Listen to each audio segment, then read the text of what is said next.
एक जंगल में एक चिड़िया रहा करती थी जिसका नाम पिंकी था। पिंकी बहुत ही समझदार और महत्वाकांक्षी थी। पिंकी के दो बच्चे थे। एक छुड़वा था जिसका नाम टिमी था। एक चिड़िया थी जिसका नाम मिमी था।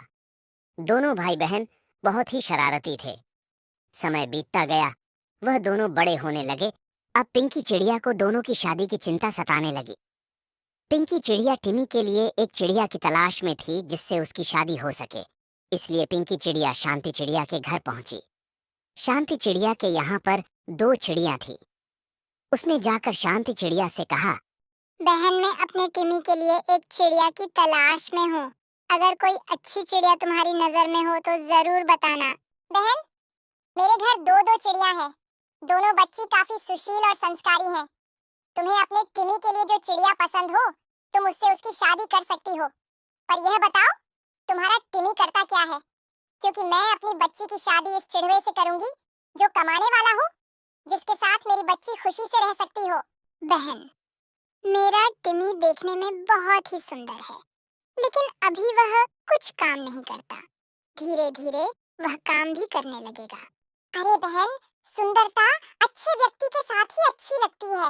अगर वह सुंदर है और कमाता नहीं है, तो मेरी बेटी उसके साथ कैसे खुश रहेगी? और मेरी बेटी को घर के साथ साथ बाहर का काम भी करना पड़ेगा।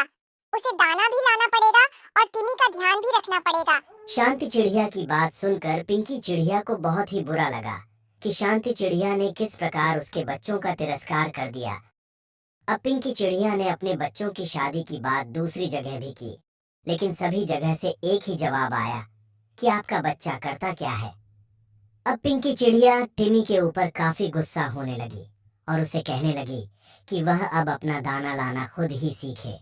लेकिन टिमी में सोता पड़ा रहता था और कोई काम नहीं करता था। यह सब देखकर पिंकी चिड़िया ने टिमी को सुधारने की योजना बनाई। इसके लिए उसने टिमी से बात की। टिमी बेटा, अब मैं मिमी बेटी की शादी करवाना चाहती हूँ। पास पास के जंगल से मिमी के लिए एक रिश्ता आया है, पर जुड़वा कुछ करता नहीं है। वह दिन भर घर पर सोता है, परंतु देखने में वह बहुत ही सुंदर है। अरे माँ, जब वह कुछ करता नहीं है तो हमारी मिमी क्या खाएगी? वह तो भूखी रह जाएगी या उसे काम करना पड़ेगा। इस प्रकार उसकी तो दुर्दशा हो जाएगी। आप ऐसी जगह क्यों मिनी की शादी करवाना चाहती हैं? नहीं, मैं तो मिनी की शादी उधर ही करवाऊंगी, क्योंकि जुड़वा बहुत सुंदर है। नहीं माँ, मैं तुम्हें ऐसा नहीं करने दूंगा। मैं आपको अपनी बहन की जिंदगी बर्बाद नहीं करने दूंगा। नहीं, मैं तो उधर ही शादी करूंगी। अगर किसी काम न करने वाले व्यक्ति से शादी करने पर मिमी की जिंदगी बर्बाद होती है, तो जो चिड़िया तुमसे शादी करेगी तो उसकी भी जिंदगी तो बर्बाद होगी ना। तुम भी तो कुछ नहीं करते। जब तुम कुछ नहीं करते, तो इस प्रकार तुम्हारा जीजा भी कुछ ना करे, तो क्या फर्क पड़ता है? यह जवाब सुनते ही टिम्मी की तो दुनिया ही बदल गई। उसको एहसास हो गया कि वह भी निकम्मा है और काम नहीं करता। जो चिड़िया उससे शादी करेगी उसकी भी तो जिंदगी बर्बाद ही हो जाएगी। पिंकी की तरकीब काम कर गई और टिम्मी ने काम करना शुरू कर दिया। अब वह बहुत सुबह उठ जाता। शुरू में उसको दाना लाने में थोड़ी समस्या का सामना करना पड़ा।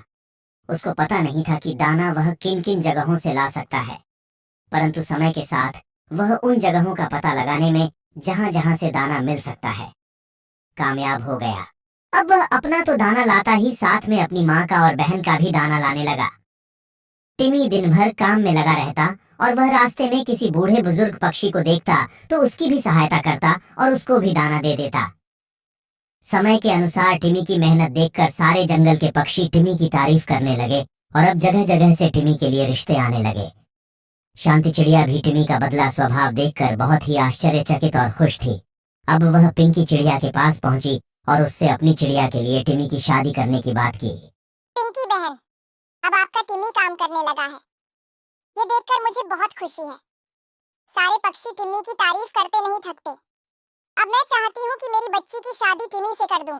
शांति बहन, आपने तो पहले मना कर दिया था कि आप मेरे बच्चे टिमी से अपनी बच्ची की शादी नहीं करेंगी। बहन, मैंने इसलिए मना किया था कि आपका टिमी उस समय कुछ करता नहीं था। अब वह काम करने लगा है, तो अब मुझे अपनी बेटी की शादी करने में कोई आपत्ति नहीं है। शांति बहन, अब आप शादी की तैयारी कीजिए। मैं भी शादी की तैयारी करती हूँ। इस प्रकार टिमी की शादी शांति की चिड़िया लिली से हो जाती है और दोनों परिवार काफी खुश होते हैं।